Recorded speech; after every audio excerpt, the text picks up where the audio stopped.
Ladies and gentlemen, this is the 74th Miss Universe competition. This is now 22:04 and don't forget to like and subscribe.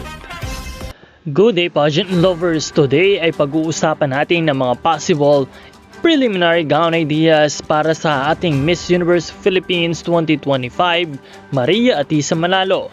Ito ay para sa nalalapit na 74th Miss Universe competition. Alam naman natin na isa sa pinakamahalagang laban ay ang preliminary gown competition, kung saan madalas nabibigyan ng malaking puntos ang ating kandidata.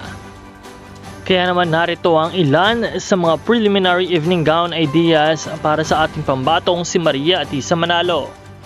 Ladies and gentlemen, panoorin mabuti at pumili ng naaayos at ang pinakagusto mong evening gown na sana ay masuot ng ating Miss Universe Philippines na si Atisa.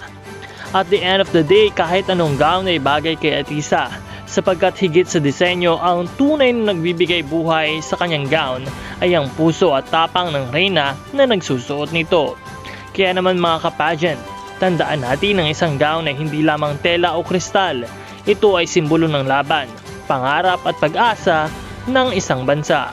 At sa bawat hakbang ni Atisa Manalo sa entablado ng Miss Universe, hindi lang ganda ang dala niya, kundi ang boses ng bawat Pilipino na naniniwala ang tunay na korona ay para sa pusong lumalaban. Philippines, are you ready?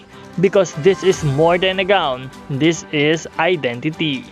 Thank you so much for watching at i-comment ang inyong nais na maisuot ng ating pambato. Maraming salamat din sa panonood at sa inyong pag-subscribe.